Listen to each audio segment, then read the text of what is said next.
Hello, everyone. Welcome to the latest episode of the CFL Weekly Show. It is entering in week 10 of the CFL season.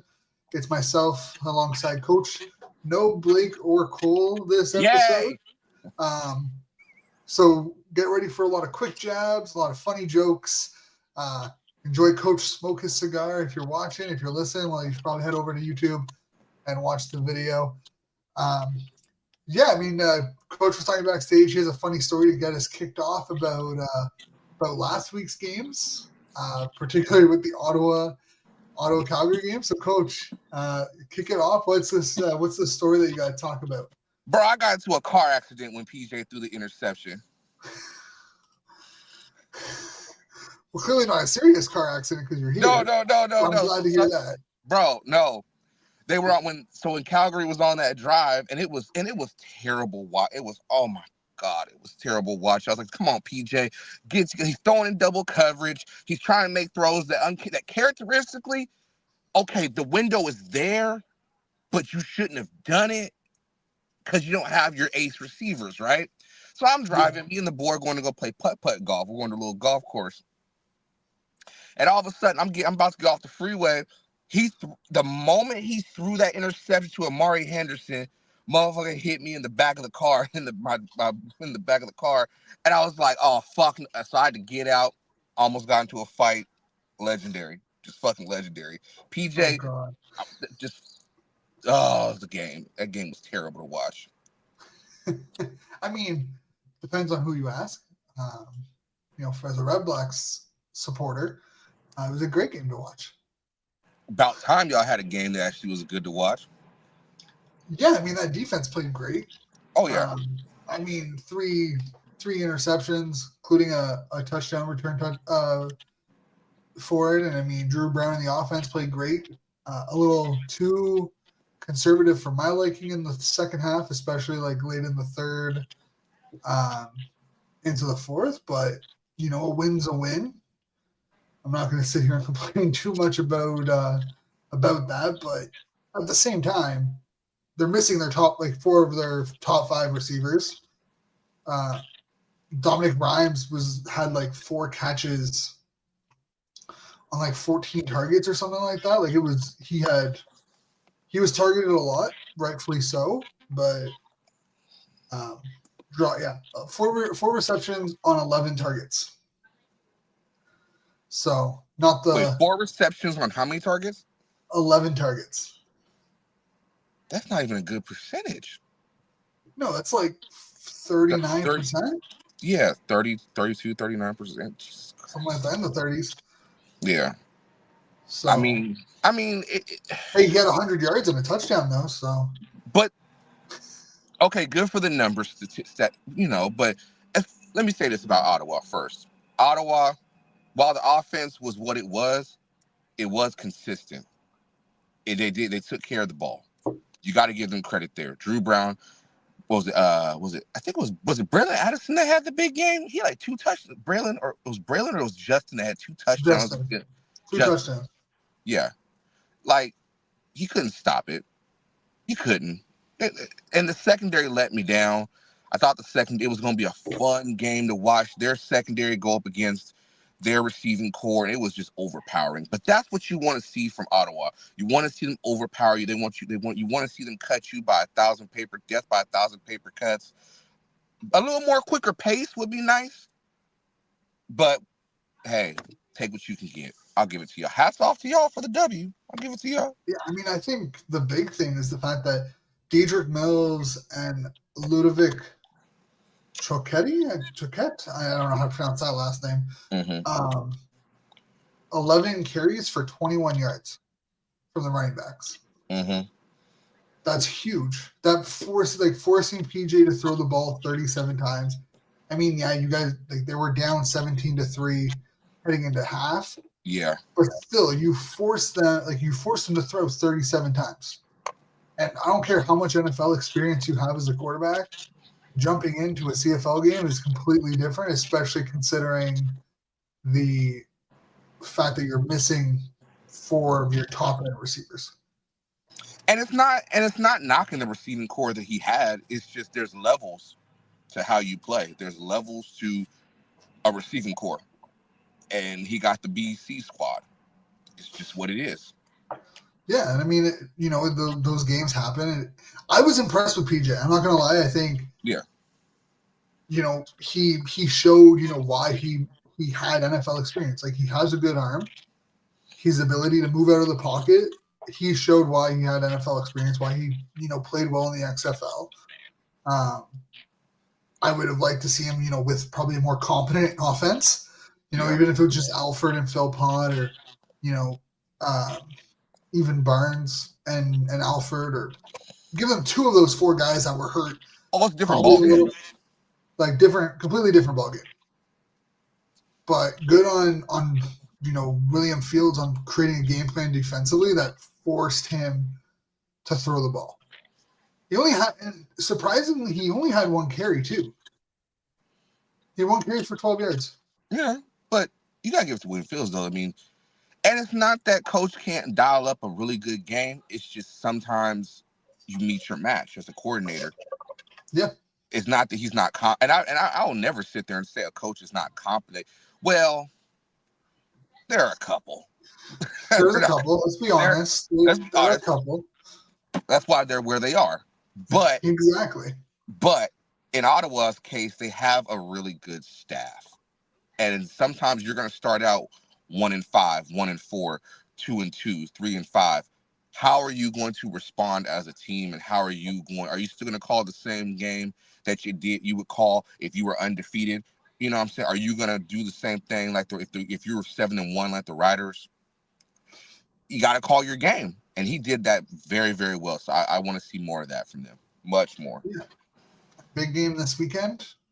Chance to be put back in the playoff spot. But we'll talk about that when we do our picks. Hopefully, Cole and Blake somehow send their picks in before we get to it, because that'd be nice to have their picks in. But I guess they do what they want to do on their own time. Exactly. It's their world. We're just living in it. Hey, the BC boys. Yeah, definitely BC boys. Definitely. But yeah, I mean, outside of that, there's not much to say about Ottawa. It's a good win. They finished the season series with against Calgary, winning 2. Big game this week against Toronto. We'll get into it later in the show. Toronto actually leading right into the next game, the Friday night game, the double end of the back-to-back. Winnipeg. We all, outside of Blake, all had Toronto winning. I don't think anyone expected for Winnipeg to give up 4 non-offensive touchdowns in the first half. Got a punt return, a kickoff return, a fumble return, and an interception return, all brought back to the house. And after looking like it was going to go really well for Toronto after their own interception return for a touchdown, to give a kickoff return touchdown right back, the game spiraled. They lost by 9, 40-31. That game definitely looks a lot better on the scoreboard than it does based off of how they performed in the second half. But, man, 28 points in the first half by non-offensive plays is just unacceptable. You are what your record is. I don't care what anybody says. You are what your record is. And we had Toronto picked. Everybody, because you said we all picked Toronto except for Blake, right? Yeah. But if you were to tell me that okay, Chris Trevor threw 173 yards and 3 interceptions and they still won the game, I call you crazy. Mm-hmm. But you got to give credit. This shows why they are the 5-time defending West champions. Yo, shout out to Willie Jefferson. Oh yeah, big shout out to the great Willie Jefferson, because that's what I've been waiting from Willie for weeks. He showed he's all world. It's just in the CFL terms, he's all world. He's all Canadian. He's a man's man. He showed why, hey, I'm still that big dog. Don't count me out. This is what he does. I love it. Toronto, I don't know, man. I don't know. They got to get it together at some point. As far as playing all 3 tiers of the game, You can't just have a great defensive performance and then a great special team performance, but then you don't have the offense to finish them off. It's tough. Yeah, I mean, Nick Arbuckle threw for 327 yards, 2 touchdowns, 1 interception. Talk about a non-existing run game more because of the score. I mean, you've also seen it get changed. They've brought in a couple different pieces in over the last little while. McMahon? McManaman, whatever. I don't know. 8 yards on 5 carries total all game. And like that's part of a product to the fact that they were down 20 or 31 to 13 heading into halftime. Yeah. So, I mean, at some point in time, I feel like we had a conversation about this about a week or 2 weeks ago, about the run game. Like, you got to call it at the right time. You got to know when to bring in the relief. You got to know when to call it the closer. And it's more, you got to stick with the run in order to be able to get it working. Don't just get away from it and just pass to pass. You know what I'm saying? So, especially when it's not that Arbuckle can't throw it. It's not that he's incapable of. It's not that he's not incapable of leading the team with his arm. It's the fact that, man, sometimes you got to just hand it off. Sometimes you just got to hand that ball off and let the running back work and trust it and trust your line to be able to make something happen. Yeah, I mean, I get it. You're down. You've given up 31 points in the first half, but still, you got to go. You got to use the run game in some capacity when you're even in the second half when you're down that much. Sure, you might only get 2, 3, 4 yards per rush, but man, 5 carries all game. Like that's just unacceptable. What was time of possession throughout the game? Let me pull that up real quick. 24-35 for Toronto, 35-25 for Winnipeg. Well, damn. Yeah. So like a good 11-minute difference. Just over 10. Over 10. Okay. Well, yeah. just under 11. Was it? Because I saw a majority of the game, but I really feel like it was inevitable. Dude, the second half though, again, you're up 31 to 13. Most teams take kind of a more of a conservative approach in the second half when you have that big lead because they don't want to give the defense anything. Right. But you gave up 9 points in the second half. You scored 18. You almost made a game out of it. Toronto's probably looking there and be like, man, if we don't give up a touchdown on a punt return or on a kickoff return to gain momentum, they're probably looking at me like, man, we're 3-5, not 2-6. Yeah. So, but man, just unacceptable. If you're from an offensive side of the ball, kind of can't control it, but the field or the kickoff and the punt return touchdown, just unacceptable. Oh yeah, without question. I think it was like a consecutive couple of plays in the first and second quarter. So I think it was like kickoff. It was interception, return, touchdown for Toronto. Kickoff, return, touchdown.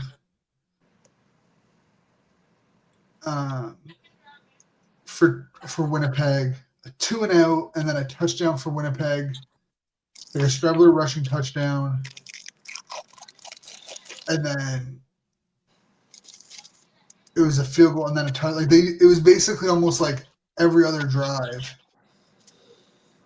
turned into like points for Winnipeg. This is the second half or first half? In the first half. Almost every time they touched the ball, it turned into points. Yeah. So. I mean, hey. What can you do? Be better on special teams? I I mean, how many people are really that good at special teams? To be honest with you, it's all Man, effort. It's all effort, baby. it's all effort and angles, right? You take one, like we talk about like offensive line and defensive line, you win those. Like that's all technique. It's all like knowing your steps, knowing leverage. Special teams, it's all angles and all lanes, right? If you get out of your lane, or if you can get someone to get out of their lane and take a wrong angle, you can break one. I've been seeing a lot of gaps, and some of these guys just don't block. The effort's just got to be there. You got to want to go out there and lay the hat and play your assignment and do what you have to do to get a score or make the stop. Now, I don't care if it's American football, Canadian football. If you're not putting that effort, sit your ass on the bench. That's how I see it. See, my thing is, I mean, I don't know. In Canada, I mean, the special teams is still such a big part of our game. You know, there are players, you know, we talk about it all the time. You make your mark on special teams more often than not before you make your mark on offense or defense, especially if you're not that like 1% of talent.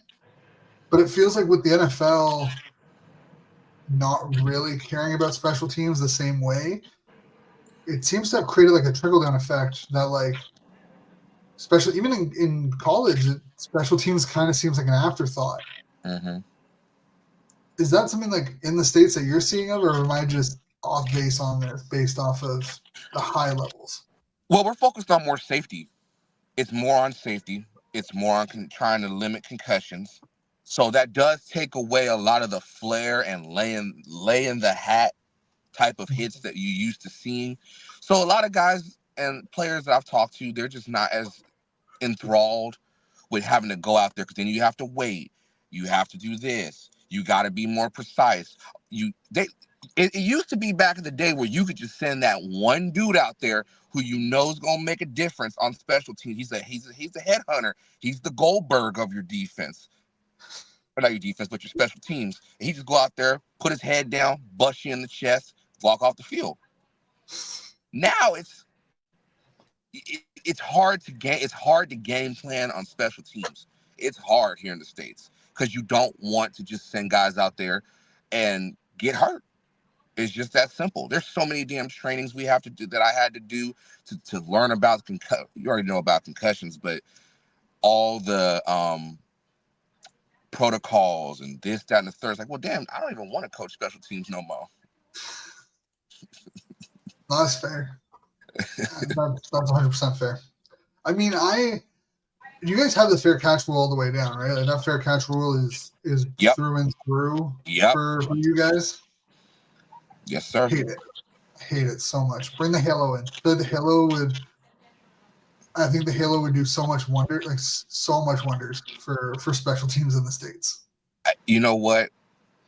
The thing I do love about the Canadian game is that 5-yard rule. I do admire that, and I do like the just the fact that you gotta score. You have to score. It's prime real estate that you have out there on a Canadian field. Use it. Go get it. You have an advantage on special teams. Same way, you know, how do I put this? You have an advantage as a return team because they have to wait. They got to let you catch it. All you got to do is catch the damn ball. Don't fuck it up. You got advantage. Use it.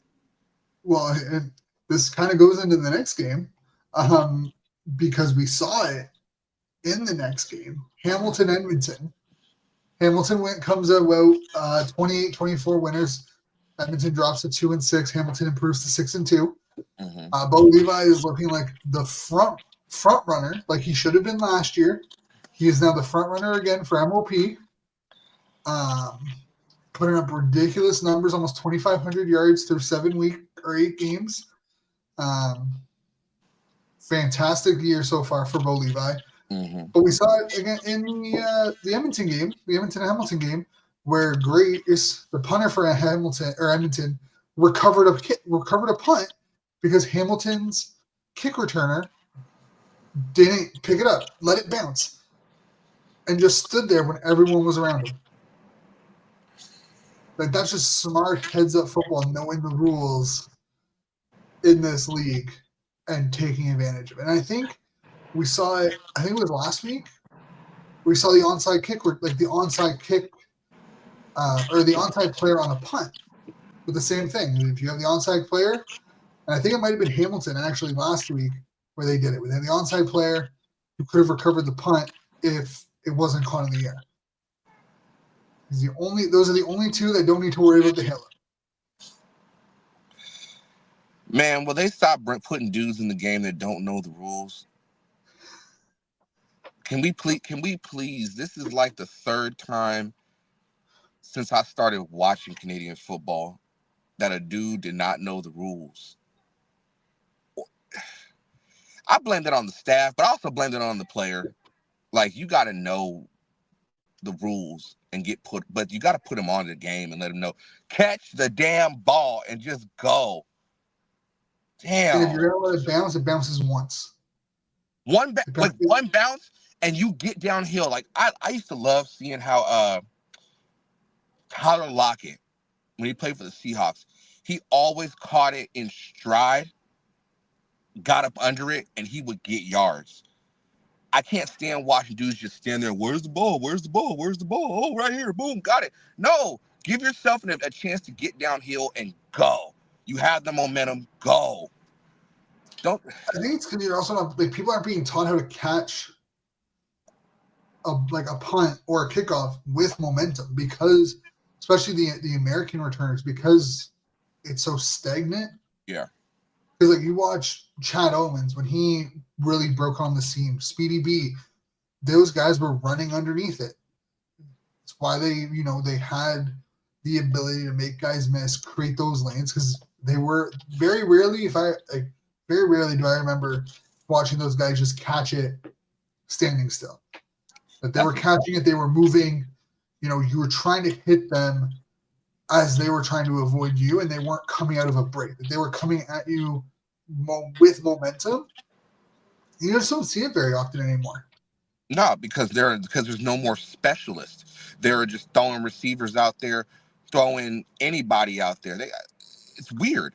There's no longer guys, and it's no more guys are specialized in one thing. It's rough. I think that has a large part to do with the fact that you don't want to unless you're a kicker or punter, and you're even seeing some teams kind of go with people who can do both. Right. You're seeing teams have a kicker who can punt. Even if he's not the best at punting, he can give you probably 40 to 60 yard punts on a consistent basis. That's good enough. But you don't want to waste a roster spot on one guy who's only good at one thing.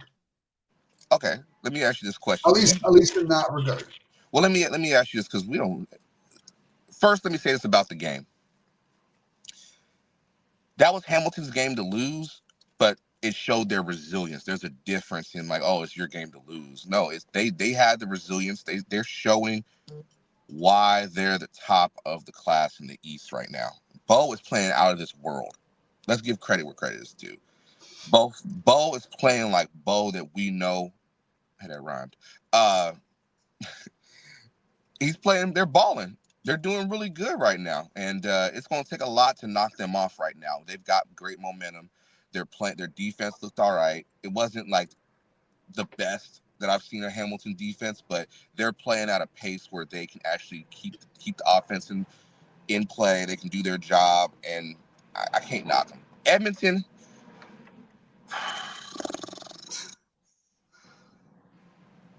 Boy, what did you think of Edmonton? I don't know. I'm just saying. I don't know. I mean, defensively, they're getting better. I think if you actually watch them fundamentally, you're starting to see some of the inexperienced cornerbacks and some of that inexperience in the special teams starting to kind of figure it out. Mm-hmm. I don't think Cody Fajardo makes them any better than they were under Trey Ford. And I don't want to say this is a shot against against Cody, and this isn't a prop to Trey Ford. I just think the offense itself, it lacks mojo. Like it lacks a certain type of Edmonton swagger that I don't know how you fix it, but it's missing some of that Edmonton flair. Like you're missing like the Darrell Walker style. Like you're missing that type of receiver with that type of attitude. And I use attitude as like a replacement word because I can't find the right word, but like so I think having a guy like Eugene Lewis in Edmonton would have been huge for this team because he brings a certain level of playmaking, of character yeah, to that team, to that locker room. It gives them an identity. You watched them when Ricky Ray was there, and even when Michael Riley was there. Like there was that kind of flavor, that like spunk to their offense that just hasn't been there. Hell, even when they had Danny McManus, they had freaking swagger. Yeah, like there was just something about Edmonton's offense where you just watch them play and you're like there's a swagger to this offense, no matter who. Yeah, like, no, don't have it. They're milk toast, and maybe it's, you know what it is.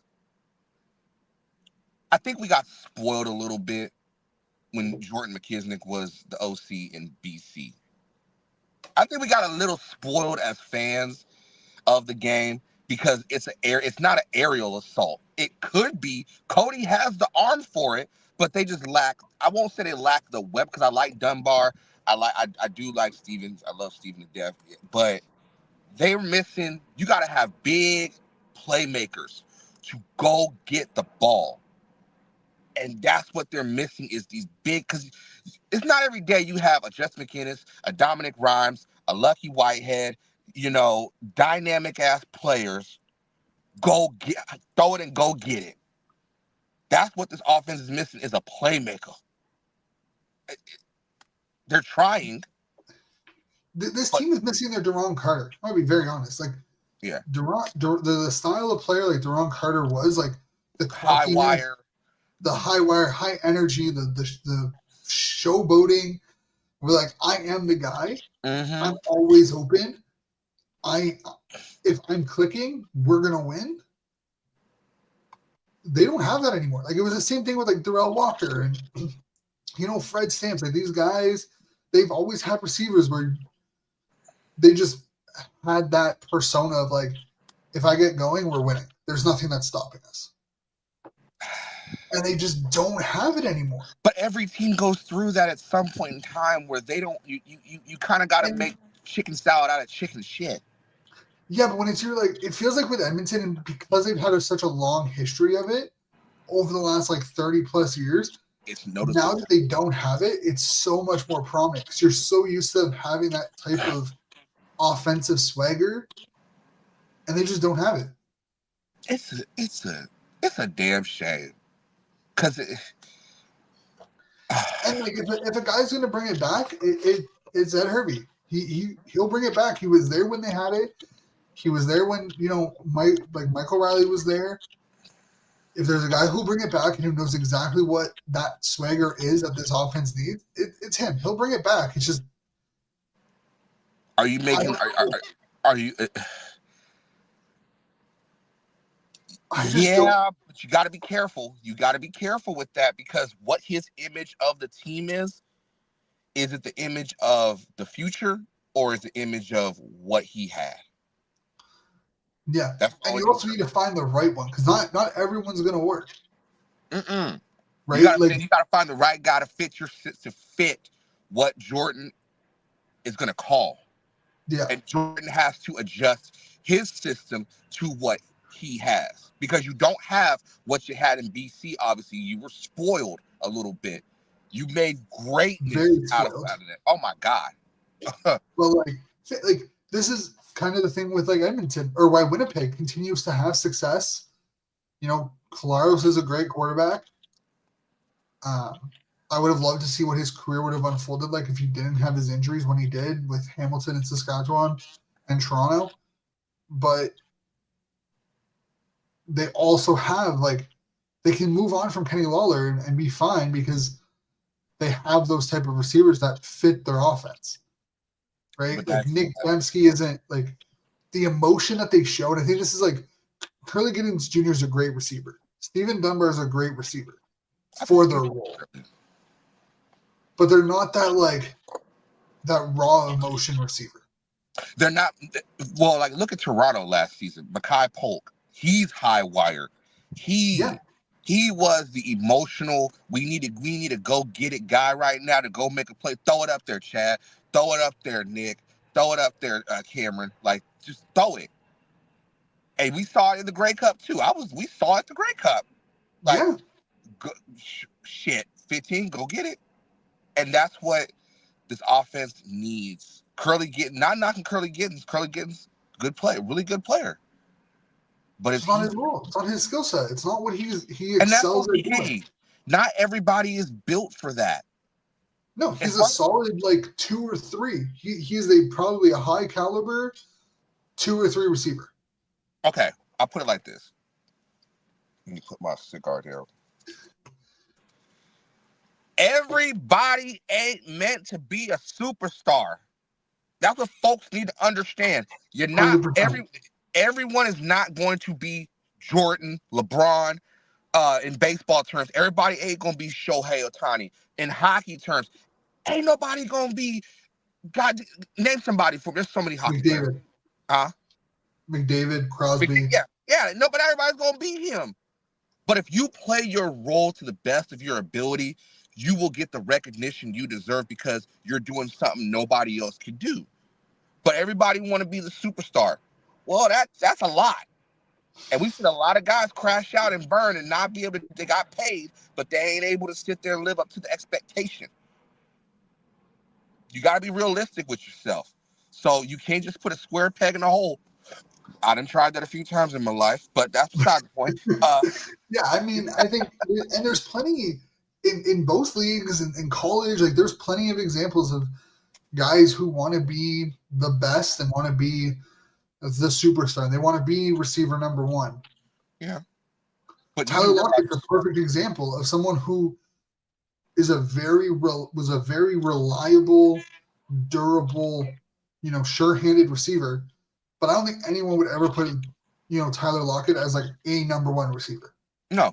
But he was probably the top tier of your number 2 receiver.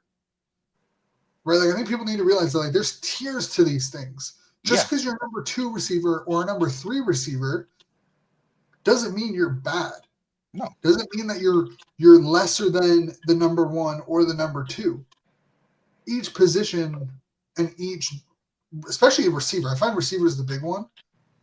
But each position has their own roles and responsibilities, and they do their own thing. Right? Some guys are better in the are bigger and better out wide. There's some guys better in the slot.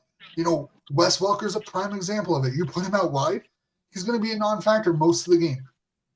Nope. He's arguably one of the greatest slot receivers the NFL has seen in the last 30 years. But you put him out wide, he's garbage. That's why they went out and got Randy Moss, who can complement having a Wes Welker in the slot. I mean, look at Julian Edelman. Edelman was an anomaly. He was a one in a million where he could kind of do both. But you look at it, and this is one that you I'm glad you brought it up because Juju Smith-Schuster. They thought Juju because put AB's problems to the side. AB's one of the greatest receivers of all time, statistically. Yeah, Vontae Burfict ruined it. I die on that hill. Yeah, that hit. We on the same page.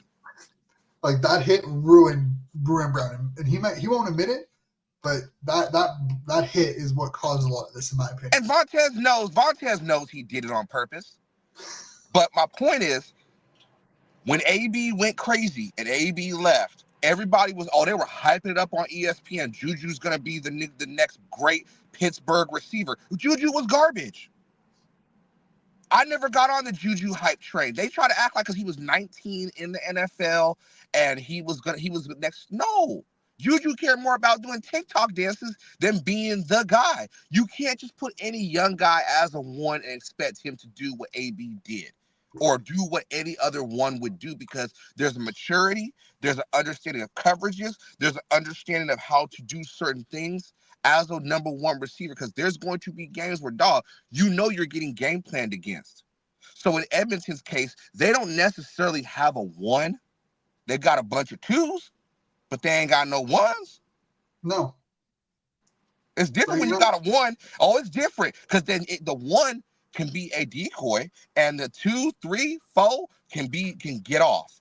Pause. Especially, and I think like people who may not really, the casual CFL fans and the casual football fans don't understand, like, basically the best way to put it, the base CFL defense is a nickel defense. Yep. Your stand linebacker is basically just an overgrown cornerback.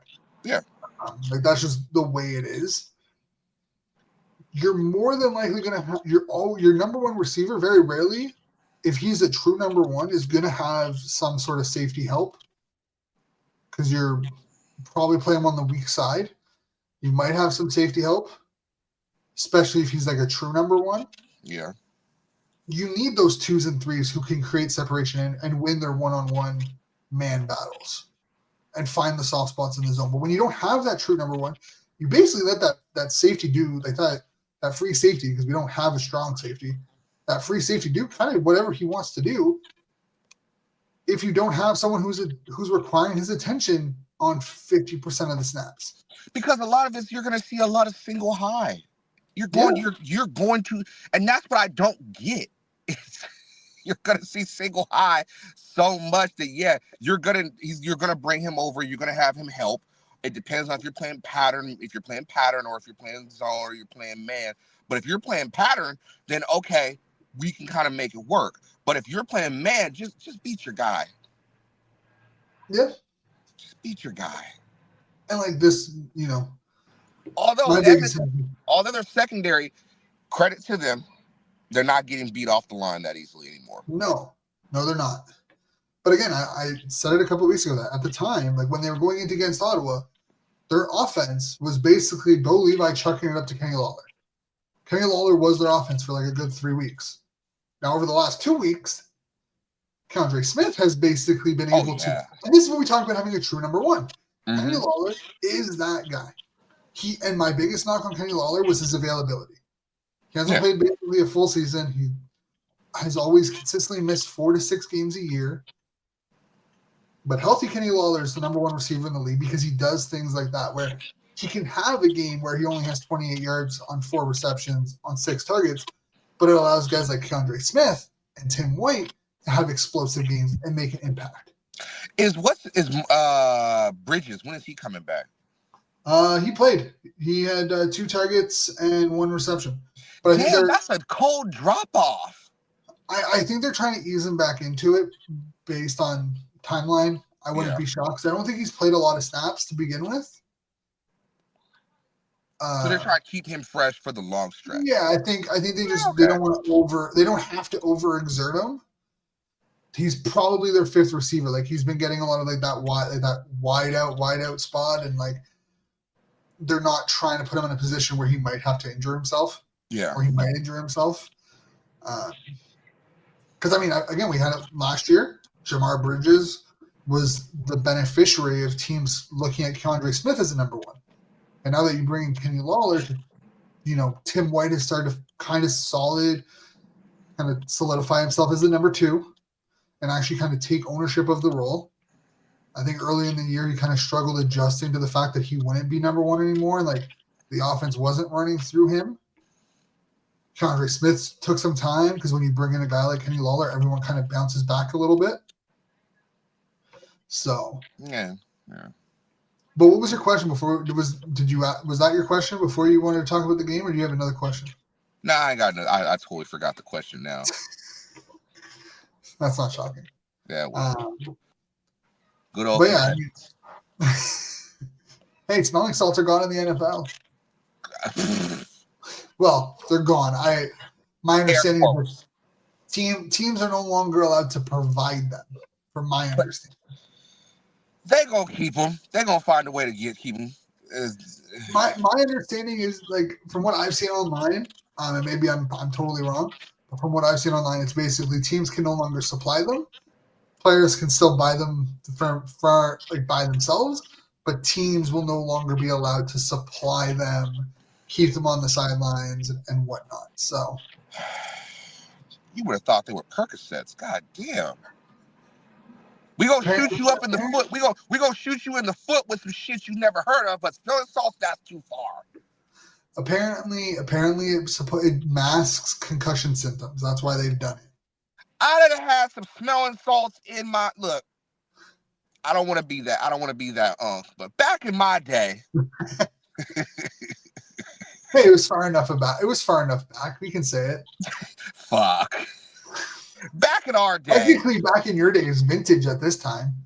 Anything over like 20 years is vintage. So back in our day now, what is now considered vintage? It was a rite of passage to get smelling salts. Now it's like, no, we don't do that no more. We're going to hide. We're still going to hide the fact that you got a concussion, but you can still get the shit and use it yourself. Yeah. Oh, unbelievable. What's the next game? Side note, apparently Foot Locker is getting bought by Dick's in the States. What? They're shutting down Dick's. Pause. They're shutting it down in my city. So apparently, what are you talking? What? Apparently, Dick's proposed there's a proposed acquisition from Dick's Sporting Goods to acquire Foot Locker. It's a $2.4 billion merger. Dick being a dick. Yo, to be fair, I would love for Dick's to come to Canada because we have one that's kind of like it. It's called Team Town, but outside of that, our selection is garbage. I bought some Timberlands. The only Foot Locker I've been to, which was very surprising, I think it was in Regina, in the mall. That's about it. Other than that, I can't really find a sporting place to like go buy Nike, and Jordan, and all that stuff. See, I had to buy them off. Do you remember East Bay? Yes, the catalog. So I'm a size 15 shoe. Wow. Yeah. My height projection and my total height did not match up. Mostly because of injury, because I broke my growth plate, but that's besides the point. You broke yours too? Yeah, in grade 4. See, I messed mine up in, I think it was freshman year. Yeah, that makes sense. Yeah, the doctor basically said that this happens to athletes in between grade 9 and grade 11, and there's the fact that you did this at that young of an age is not common. See, I kept rolling my ankles constantly, and I just I broke my hip in grade 4, and it dislodged my growth plate of my hip. Yeah, I went 4 months without knowing I broke my hip, or 3 months without knowing I broke my hip. See, I played all junior year on a torn ACL and then fucked up my knee even more senior year. And I found, by the way, you tore your ACL, your MCL, your LCL again. Great job. Yeah. Let's cut you up. Yeah, see, I tore my ACL. I got a football helmet to the side of the knee a week before grade 9. Right. So a week before my freshman year in high school. Yeah. And then I partially tore it, and then I fully tore it that November. But the doctor didn't think the MRI, they couldn't see if I did any damage to it. So it took 2 years for them to realize that I had no ACL left. So that's 2 years of football, 2 years of rugby, year of basketball, a couple of other injuries to the knee. We're fucked up. Big boy problems. I gotta have that knee replacement surgery in both my knees. So I'm like, yeah, my left knee is fine. My right knee's messed. So we old, dog. Oh yeah, old and broken. Oh yeah. What's up with the next game? So that was the first Saturday game, the Hamilton-Edmonton game.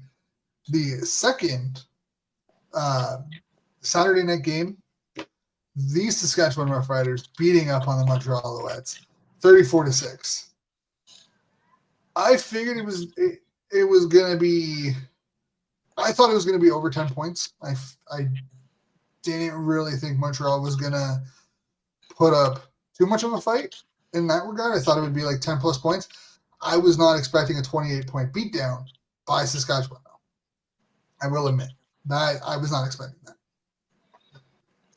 I was expecting more, not so much a mismatch. I was expecting a matchup. I was expecting that Montreal defense to do some numbers. They do some numbers, but that was the game that I've been waiting for from the Riders.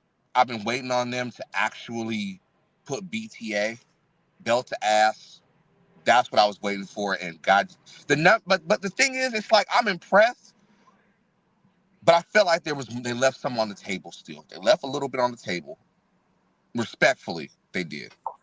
There could have been more, but hey, I'll take it. 7-1.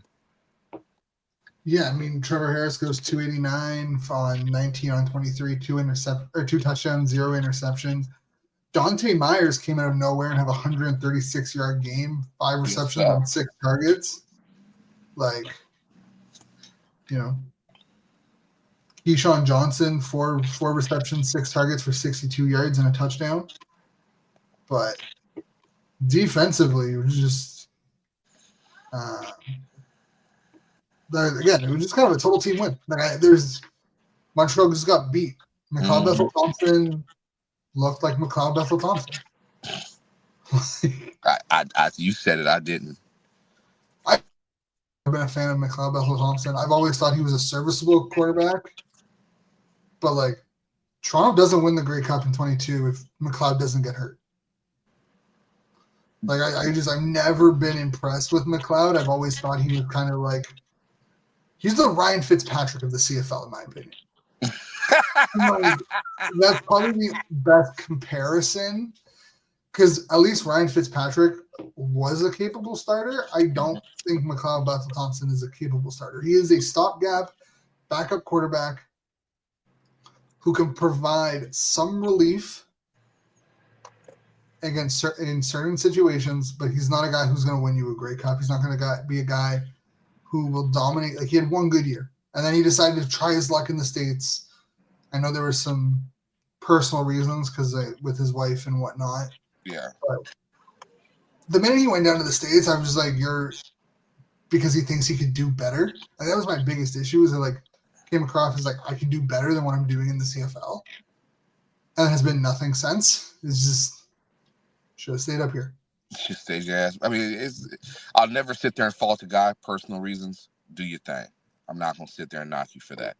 McLeod, I felt like when I started watching, that was the Grey Cup, first Grey Cup I ever watched all the way through, and I still to this day, I have to agree with you that they didn't have a chance if he was going to stay in that game because even in the East Final, he didn't look at his best. Yeah, he's a stopgap quarterback who can provide some relief if needed. He's a good relief pitcher, but he ain't a starter. Yeah, I mean, if I'm like, I'm gonna be honest, if I was Montreal, I would move on from McLeod, and run with Evans and Morgan as my 2-3. But that's why I'm on a podcast and I'm not talking like I'm not on the team. Bro, I just not to cut you off, but I just remembered my question I have for you. Okay, so ask. Chad Owens or Speedy B? Who you got? Chad Owens. Ooh. Not even close. And there's no disrespect to Speedy B. Speedy B as a returner was great. Chad Owens play offense. They both. I mean, Chad Owens started to see time as a receiver. Yeah. Like he definitely had an impact as a receiver too. I mean, I'll always remember he had some ridiculous catches. There was one a couple of years, like I think in 2015 or 16 against Ottawa, back of the end zone. It was a game-winning touchdown too. Just back of the end zone, just hand out. He had some ridiculous catches. So he made his mark as a receiver / running back. Like he was kind of that flex position in the CFL. But no, I'd take Chad Owens, the Flying Hawaiian, any day. I learned to appreciate more Chad Owens over the last couple years. I was like, yeah, that boy was good. That boy was real good. Speedy B though, but if we're talking specifically just returning, Speedy B by a million. They're two different returners. Yeah. Speedy B just beat you off speed. Chad Owens would make you look stupid. No, but Brandon had some moments where if you gave him the edge and he cut back inside, boy, you weren't gonna catch him. Yeah, Speedy B got his name because he was fast. He would beat you. He'd beat your angles. Like, he would just fly by you. But Chad Owens, he would make you look stupid any day of the week when he was returning. Stop on a dime, just nasty work. To be fair, the best punt returner is Gizmo Williams. What about pinball? Gizmo Williams, 100% over pinball. Okay. I'll give it to you on that. I'll give it to you. Watch Gizmo, and you'll see. Like, Gizmo, if you ask most CFL fans who've been around for, like, during his era and who've continued to watch, Gizmo is arguably the best punt returner, kick returner in pro football history. But pinball was more of a Swiss Army knife, while Gizmo had one of the funniest ways of scoring. He did it in the Grey Cup, and I didn't know this. I was like 2 years old when this shit happened. But when he took off his helmet and he had a do-rag on in 1996, I fell out fucking laughing. I was like, this is the most blackest thing I've seen in the CFL ever. And then he did the bow. I was like, ugh. No, Gizmo was something else. You guys haven't seen Gizmo highlights? Go watch Gizmo. Please go watch Gizmo highlights, y'all. Like, oh my god. Like, he was something else. And I don't know, there's been some really, really good returners in this league. And there's been some really good you know who I would have loved to see up here? Who? Devin Hester. Oh, he would have molly. I would have loved to see Devin Hester up here. I don't even care if it's for a year. Him coming up here, no, like, that would have been magic. He would have put up ridiculous numbers. The closest thing y'all have ever had to Devin Hester is Janarian Grant. Yeah. That's not like the body structure, but the way Janarian Grant, and I owe a lot of my content creation to Janarian Grant. I love him. I think he's great. He's a fantastic player. He don't say much. He's humble. He just goes get the job done and just fuck it. Love it. I love it. Like, he's just a baller. Mm-hmm. But no, I mean, Devin Hester up here is. But the only thing about Devin Hester is he's got to have great blocking to get to his point. That's my only thing about Devin Hester was, yeah, the first couple years it was great, but after that he didn't really. I'm just talking about his Bears tenure. They were trying to do too much with him, so that's not his fault. They were trying to figure out what can we do with him other than just returns. Motherfucker, he's the best ever at it. Like, but returns were starting to die. Like, you watch him his first, like, 3-4 years, and then you watch him after. The amount of, like, I mean, people also weren't kicking to him. They were kicking. We got to get him the ball to score. They were kicking. They were kicking it high. They were kicking high and short to allow the team to get underneath it, so he had nowhere to go. Right. They weren't kicking to him. But realistically, you put Devin Hester in today's football, him and Deshaun Jackson. What about Dante Hall? Also an underrated player. Super duper underrated. Oh, one of those guys that came in near, like, the end of the 2000s, or the end of the 2000s into the 2010s, where that was a, like, weird, like, lull between kick returning and punt returning being kind of a prominent feature of the game. Right. And then kind of being inserted into the offense. you put them into most of today's offenses with like the RPOs and the sweeps and all that, you're talking about like Hall of Fame level talent. Like, right. But Okay, get your candy. I think like that's what CFL has over the NFL, and that's what they need to exploit is like the motion, the RPOs that you can have, two guys go in the same direction and not needing to stop and line up before they start. Stuff There's like gonna be a guy. There's gonna be a guy that's gonna come in and change everything at some point in time. I don't know who it is, but they're gonna exploit all the rules offensively at some point in time. 'Cause I feel like a lot of the coordinators are still kind of stuck in like pre-COVID offensive calling. So I think the next CBA is going to be huge because I think you're going to see probably more, or you should, hopefully, if they're smart, see more practice time. Instead of it being like 4.5 hour days, yeah, you're going to have 6.5 hour days. Oh Lord. Like, I think you will see kind of, and not necessarily field time, where you're going to go from like 2 hour practice to a 3 hour practice. Oh, practice. Okay. All right. But I'm just saying, like, actual like time as a team in the facility, going from 4.5 hours a day to like 6.5 hours a day. There's nothing wrong with that. We need more of that. You have to have that time with your team to gel.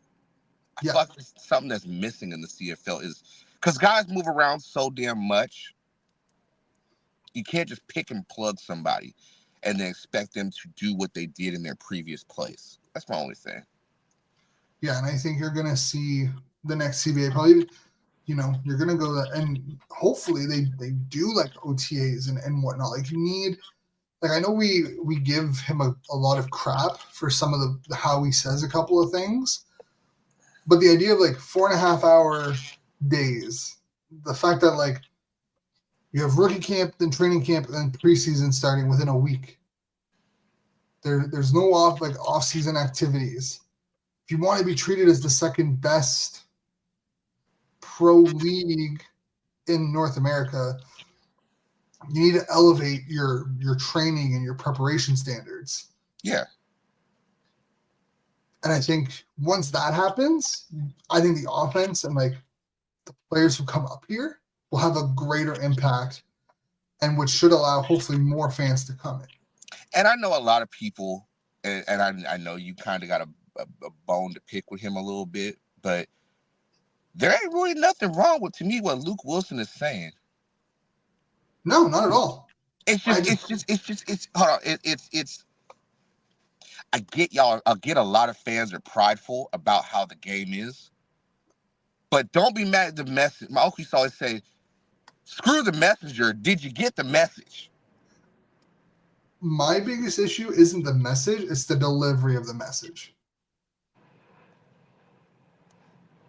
And I think it's also the problem with social media, where like what you say and how it comes off can be two very different things. The tone when it's typed out like that. And I think that's the problem. Because I agree with a lot of what he says. I think at the end of the day, there's a lot of like, I will say I'm probably the furthest away from like a traditionalist. Mm-hmm. I do think there's some things that you need to keep. Yeah. The 3 downs, the 5 yard halo, the 12 man, like those types of things. The stuff to the core that makes the game what it is. Like, we need to keep. But I'm fine getting rid of the ratio. I hate the ratio. I think it's the biggest crutch on the CFL. I think it's hurt the CFL more than it's ever helped them. I'm fine amending the ratio. There are things that need to be done, and it's both the CFL and the CFLPA. And I think the part of when we talk about the message how it's presented, a lot of that message seems like it's only directed to the CFL itself and like the owners, and completely ignoring the fact that like the PA also has a hand in this. So like personally, if I'm like as a fan who wants to see this league grow, as a young fan who's been watching since like 2000, like since I was 5, when the Renegades came to town and then dipped like 4 years later. There needs to be change. You need to evolve. You need to adapt. Keep what's core. I don't think the ratio is core. Yeah. But also, like, I would love for him to come on here, and I've invited him. Come on here, actually explain what you're saying. Because I'm fully aware that when you type something out, doesn't matter if it's text or a tweet or whatever, you leave it up to whoever's reading it to interpret it however they want. All up to interpretation. And sure, that can happen in audio too. It's a lot harder. The tone, the way it's said, a lot harder to do than what you're doing. Yep. Being typed. So I have no issue with him. I think his delivery is a problem, but the message itself isn't wrong. He's saying a lot of things that a lot of people have been saying for the last like 5, 6, 7 years. Yeah, but then you have the traditionalists who they want things to stay the way that it is, and it's like, bro, the game evolves. The game never goes backwards. I mean, you can't manufacture success. You can only maintain it and grow. Yeah, but I think traditionalists are everywhere. Baseball's having the same issue. Basketball's having a huge issue with it now. I'm to the point where I can't stand basketball rhetoric or just people talk. It's the most toxic ass. I could never do content creation for basketball because everybody's so critical to everybody. Everybody's all world. Every NBA discourse is disgusting. Most NBA fans don't even recognize the Euro League as the second best league in the world. Yeah, and there are people that just refuse to acknowledge that the Euro League is good. It's actually high quality basketball, and actually probably a better form of basketball than the NBA. But a lot of Americans. Let me preface this by saying I'm glad to be an American at times. At times. Not with the guy running the show now, but I'm an American. But we're just as prideful as y'all. We don't want to give nobody credit. We don't want to sit there and acknowledge that anybody is just as good as us. Hell, I'll admit the CEBL in Canada is pretty damn good basketball when you watch it. It's unique. So I'll react to that than rather react to NBA stuff, because NBA stuff is the same conversation. Jordan LeBron. It's boring. It is frustrating. Like, bro, you don't have to shit on somebody. And that's in football, there's the same discourse. This guy he has to do this to be the man and blah, blah, blah. It's like, all right. You capping. When championships and rings became the discourse on who was the better player, when talking about eras, is the minute that sports discourse went to trash. Because at the end of the day, okay. The average fan does not understand the time, the effort, the work that goes into winning a championship. And the luck. Like we're just talking about there's a level of luck that goes into winning a championship, especially in a best of 7. It's all situation. In any sport that you play, I see the hockey discourse where people talking about, the Canadians haven't won a championship, haven't won a Stanley Cup since 93. Was it 93? I think 93. 93. Montreal. The Canadians. Yeah. Montreal. So it's luck. It's pure luck. I wouldn't say luck, I'll say it's situational. Even in the CFL, everything is situational. Again, the whole saying, gotta be lucky to be good and good to be lucky. Yes, sir. But when the minute especially around Jordan, like Jordan and LeBron, like the minute the conversation goes around, got created around like, oh, he's 6-6, LeBron's 3-5. Who cares? Like LeBron's longevity. But like also, can we stop comparing eras? Like, thank you. Like, stop comparing someone who played in the 70s. Because if we're talking about rings, the undisputed GOAT is Bill Russell, right? Like, I think we can all agree that if we're talking about the core of rings, it's Bill Russell. If you're talking football, Tom Brady.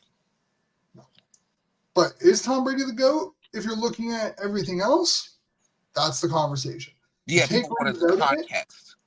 I think the context of how, like, if you put it in CFL terms, can anybody say who has the most rings? I think Warren Moon has 5. Warren Moon has 5. You know, but you look at these media lists, they put Doug Flutie as number 1, and people forget Doug Flutie didn't always go to the Grey Cup. No. Doug Flutie, they used to criticize Flutie for when they played cold games and he couldn't get the job done. It wasn't until 96. Yep. At his first Grey Cup, he won it indoors. Yeah, he did. So, I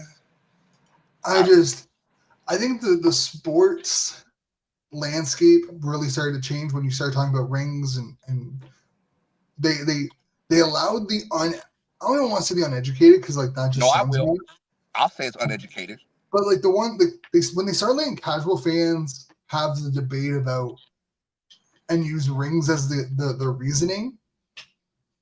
And like I've said it more so in a trolling, like, oh, 6 for 6. I mean, don't get me wrong. I think if you go to 10, you go to the amount of championships in a row that LeBron went to and you come away with 3 rings, it's disappointing.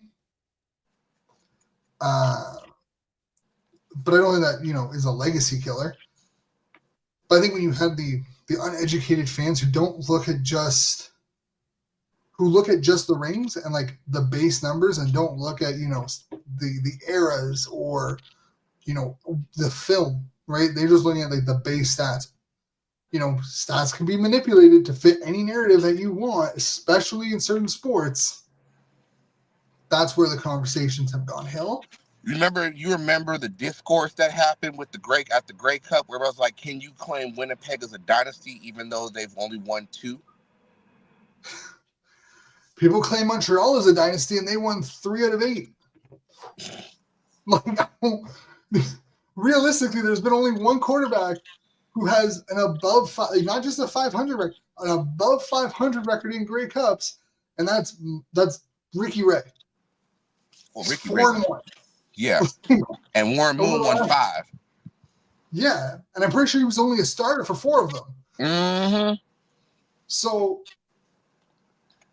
I don't know. I feel like now the sports discourse has turned from like it's also like the top 10s, right? Top 10s piss me off. I love doing them. Like I think it's a great conversation. But when points or whatever stat you want to use is your only argument for like why someone's better than another player, it's so draining. That's why I only go off of film. The actual I have this argument with like family members, friends all the time. They can read off stats so easily. And I say, okay, break this film down with me. Break this motherfucking film down with me and tell me what you see and tell me what could have happened and what should have happened in this job. Who's doing what on defense? Who's doing what on offense? And they look like a deer in headlights because they can't do it. It's fucking funny to me. You can't do what we do, and I can say that because I'm a coach. You can't do what we do. It's like when people look at film and like, oh, player A was out of position, but you're like, no, but he wasn't. He wasn't out of position. Player B was out of position. Player A was actually doing what he was supposed to do. People don't realize that shit. That's why your ass is a fan, and that's why your ass is a fan, and your ass needs to stay your place as a fan. Yeah, like I don't know. Like personally, I always like, especially in football, like receivers, right? If you name like even the NFL, CFL top 10 receivers, I think I could probably name 30 guys that are worth being in the top 10 between both, like in both leagues, respectively, that you could have in the top 10 all time for different reasons as to why they'd be in the top 10. Right. Like, it's just the top 10s annoy me so much. It's all subjective, and it's also people trolling. Everybody's a fucking troll now. They don't believe half the shit they say. I saw a picture of someone of actually, like, you know, how stats can be manipulated to reflect a narrative. It was NBA. Funny enough, it was like a certain stat line. It was like 13. It would play 800 games. It was like 13 and a half points, 5.9 blocks, 1.3 steals, 33% from the field, something like that. It was like Bird, Johnson, Jordan, James, and Thaddeus Young. Thaddeus fucking Young. Yeah. So talk about, you know, let's go stat to manipulation fitting a narrative right then and there. The fact that someone said put Thaddeus Young in a conversation with the great. You know what? I'm ready for picks. Let's go. Cole just put in his picks. Let's fucking go. I'm sorry, that just threw me off. I know. When I saw it, I'm like, you're not wrong. Like, this is 100% a great example of stat manipulation to fit a narrative. But man, like, why is he having a stray? Why is Thaddeus Young taking a stray here? Thank you. Put a broad. Anyway, God damn it. Like, just let's go to picks, man. What we got this week? So I haven't gotten Blake's picks. Oh, fuck Blake. Fuck his which picks. is, of course, he's chronically late. But before we get going, Cole has BC, Montreal, Toronto, and Calgary.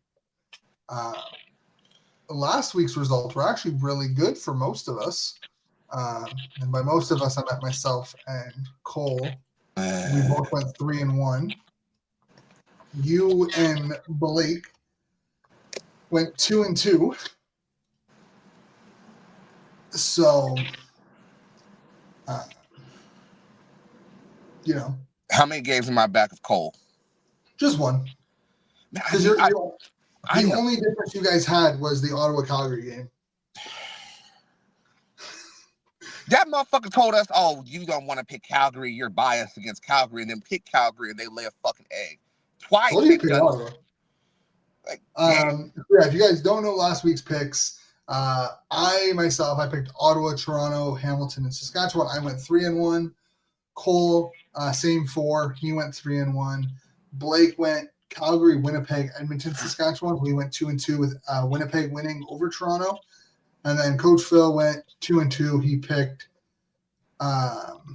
Calgary, Toronto, Hamilton, Saskatchewan. So Cole is now effectively back in the lead after being tied heading into last week because Coach decided to take a dump and pick Calgary instead of Ottawa. Motherfucker, that was not that. All right, let you live. So as of right now, Cole's first at 22-13. Coach Phil's second at 21-14. Blake is 20-15 at 18-17. So running back and 3 games back on Coach, 4 games back on Cole, and 2 games back on Blake. You got a long way to go. Hey man, Ottawa screwed me early. And he's still gonna pick Ottawa. You know what? Yeah, against Toronto, yeah, I'm very, very much going to pick Ottawa for the Saturday afternoon game.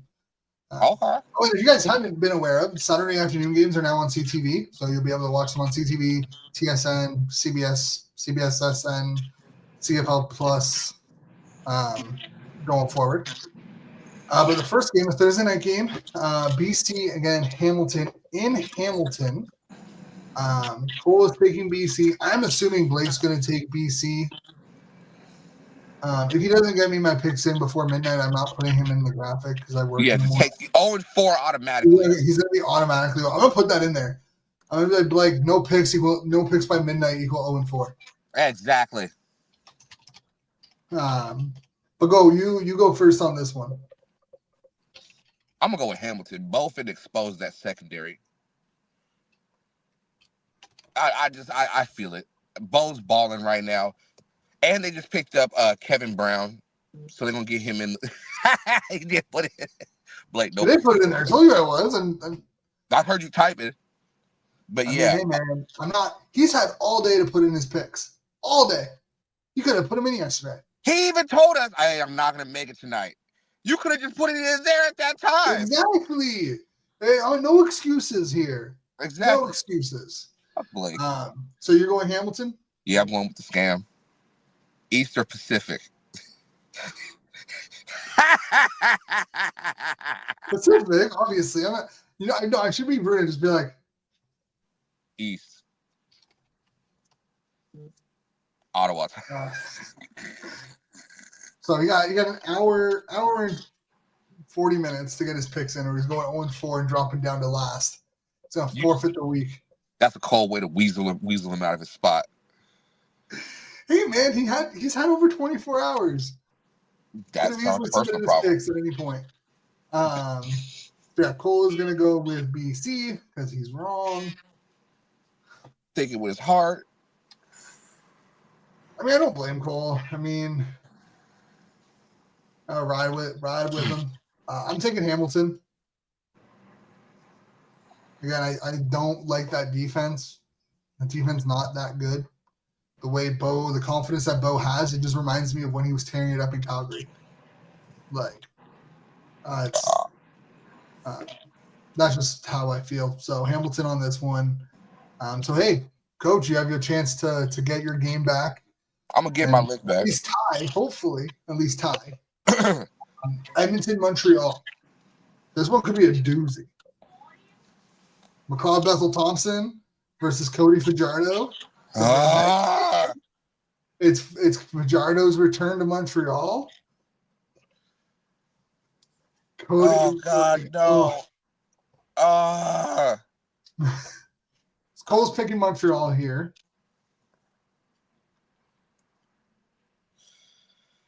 So I'm gonna go with Montreal.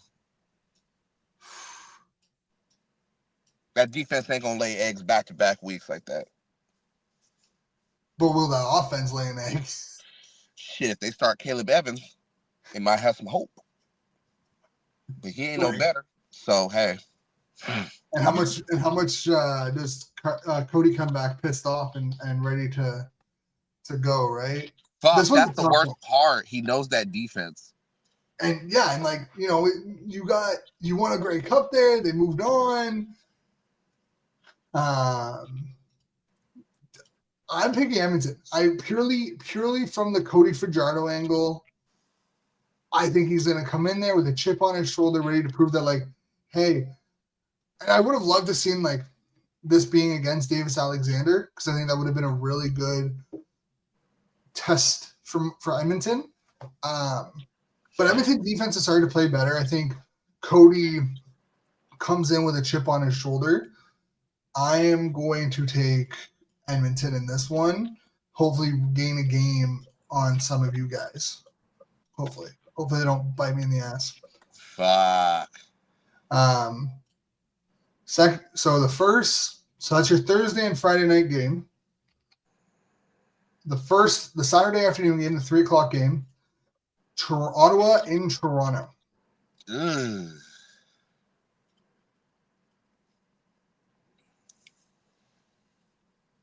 I'm going Ottawa here.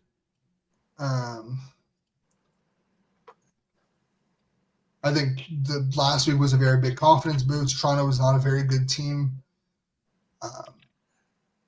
I think Ottawa, they look at where they are in the standings, where Toronto and BC are. I think they'd be like, hey, this is our chance to kind of get back into it. I'm taking Ottawa here. I think Cole is taking Toronto. I'm going to go with Ottawa. Don't yell at me next week if they lose. I'm gonna cuss you the fuck out. I really am. Anything less would be uncivilized. I guess that's fair. There you go. I'm back. That's fair. And then the last game, the for Saturday afternoon is Winnipeg versus Calgary. VA is expected to be back. What about them receivers? I don't know. I haven't actually. Let me pull that up. Let me see what their injury report is saying. Because I'm not sure. I haven't checked the injury report quite yet.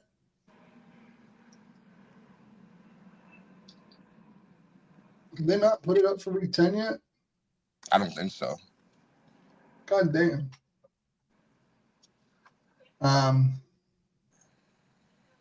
See if Calgary's actually posted it on their website or on their Twitter. But I know VA is expected to be back. They said that last week. Okay. Clark Barnes is full. Damian Alford is limited, which is kind of shocking. I figured he'd be out, but he is limited. So it looks like Clark Barnes is going to be back, and Tevin Jones is going to be in. Adrian Green is still a DNP. Jalen Philpott's still a DNP with a hamstring injury. So it looks like at least VA and Clark Barnes is back. I think that gives them the edge over Winnipeg, because I don't believe Kolaros. Kolaros is back. He's been practicing. Which is why I'm kind of like, this could go both ways. This could be an interesting game. This is the game. I need to go 4-0 at some point in time. I'm rolling the dice. I'm hoping I'm 6-0 right here. Yeah, so Claris has been a full participant the first 2 weeks of practice. Stanley Bryant has been a full participant the first 2 days of practice. Mike Benson's back. So this is tough, actually. That's what I'm saying. See, my issue is Claris actually going to be back? Is he going to be 75 or 100? Is he one hit away from like being out again? Like, if he's starting, what's his actual injury risk? Like, I mean, I get it. Like, coming back from injury, like your injury risk is no matter what, there's a chance you get hurt no matter if you're healthy or not heading into a game. But it's a neck injury. Neck injuries are pretty easy to re-aggravate for a hit or two. So, like, how healthy is he really is my big thing. And I mean, the same thing can be said about VA. Like, it's an ankle injury. How mobile is he going to be?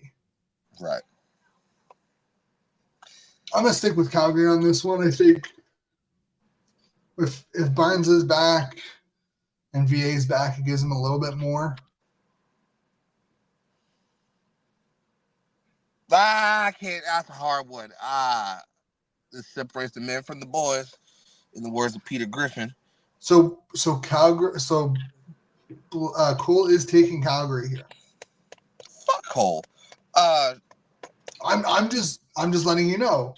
Right now, you have 2 games different from Cole. So you can either be up a game or down 3. So are you gonna? I'm gonna go Winnipeg. I'm gonna go Winnipeg. Yeah, I'm going Winnipeg. All right. So there's that. You got Hamilton. I'm picking Hamilton, Edmonton, Ottawa, and Calgary. Cole is BC, Montreal, Toronto, Calgary. Blake, not applicable right now because he won't give us his damn picks. Hopefully he doesn't submit them before midnight, and he's down in the basement with an automatic 0-4. You know what? I wouldn't want nothing better than for Blake to be 0-4 in the basement. And then Coachville is Hamilton, Montreal, Ottawa, and Winnipeg. So only one game same between Coach and Cole heading into this week, with a 1 game separating them. So we could have a new leader. Cole can extend his lead atop the picks. I'm hoping for a 4-0 week. to at least get me to over 20 wins on the year, which would be nice. It would be great if Cole went 1-3 and I went 4-0, because then I would basically just end up a game behind him. We playing chess, not checkers here. This is the week. This week, it could go either way for any of us right now, except for Blake. Fuck Blake. Yeah, because Blake hasn't submitted his picks. Fuck, man. Blake just, Blake's busy doing something with lacrosse. I don't know if he's calling lacrosse, if he's reffing lacrosse, hey, but he's doing some sort of lacrosse tournament. Get your money. I ain't mad at you. Yeah, no, not an issue at all. But yeah, there's our picks. And just in case for the ones who are listening, CJFL season does officially fully kick off this weekend with the PFC, the Prairie Football Conference, kicking their season off on Sunday with all 6 teams in action. There are 9 games on the docket across the CJFL this weekend. Starting Saturday, the BCFC has 3 games Saturday. CJFL or OFC has 3 games on Saturday, and the PFC has 3 games on Sunday. So we're officially into the CJFL season. For anyone who was listening who wanted an update on that, Sioux won their first ever game in the OFC handedly over the GTA Grizzlies last week. They put up 64 points on them, beat them like 64-7. London beat Hamilton like 16-9 in the OFC. Okanagan is on a tear. They've outscored their opponents like 115-11 in their first 3 games of the season. So Okanagan is looking mighty dangerous again. They're the best team in the CJFL, outside of St. Clair.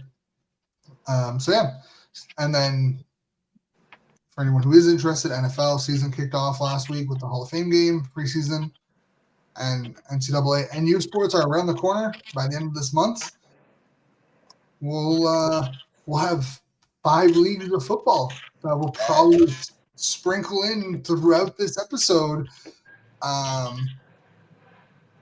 going into September, because I highly doubt we'll be able to keep it CFL. Nope. I don't think it's going to be possible. I mean, the CFL show is going to turn into a football show real quick once all leagues start going at once. And then shit gonna be intense. Somebody gonna say something out of pocket, probably me, and we're gonna be fighting. Probably. Quick question before we get going: have you seen the clips, like the teasing of the NFL rivalry jerseys? All I see is this. That's all I fucking see when they try to reinvent the wheel every damn year. Just, man, put the fucking jersey on and let's play. See, so Seattle, I love what Seattle does for their practice jerseys. It's like their game jerseys. It's like the game, like their quarterbacks wear their throwback jersey. Yeah. Defense is wearing their roads. The rest of the offense is wearing their homes. Yeah. I think it's sick. That's awesome. Oh, yeah. Seahawks are always ahead of the curve. Like that's amazing. I do want to get rid of that goddamn green. That like neon, like highlighter green that they keep bringing out, and they're going to bring out for this jersey. That kryptonite. It's something. Not very nice, that's for sure. Got it. We love our green. No matter what, we're going to love our green. You ever think green? Are all your teams green? Yep. Actually? Our high school team is evergreen. Fucking Seahawks are green. Somewhat green. Blue and green. Riders are green. Shit, I'm green. Call me Kermit. Piggy. Too bad the Kraken aren't green. I don't know why the fuck they chose those colors. I don't know why. Probably why they ain't had no success. Shit. Yeah, I was expecting there to be like some green, not just like sea colors. Stop all that damn clapping. But no, that's it. That's it for all of us, folks. Hopefully you enjoyed this episode of the CFL Weekly Show with myself and Coach. Hopefully, I don't know. This episode was a lot of fun. No shot to Cole and Blake. All shots, all strays. Hey, I didn't say it. Love the But boys. we'll catch you here next Wednesday live on YouTube, Facebook, and Twitch. Remember to hit that like, share, subscribe button, put on notifications so you don't miss it. We're live Wednesdays at 9 p.m. Eastern, 6 p.m. Pacific. Again, thank you all for joining. You can listen to this on Thursday mornings on Spotify, Apple Podcasts, Google Podcasts, anywhere you find your podcasts. Make sure you put your notifications on for that. Have a good night. Enjoy this week's games, and we'll be back next week. Yes, sir.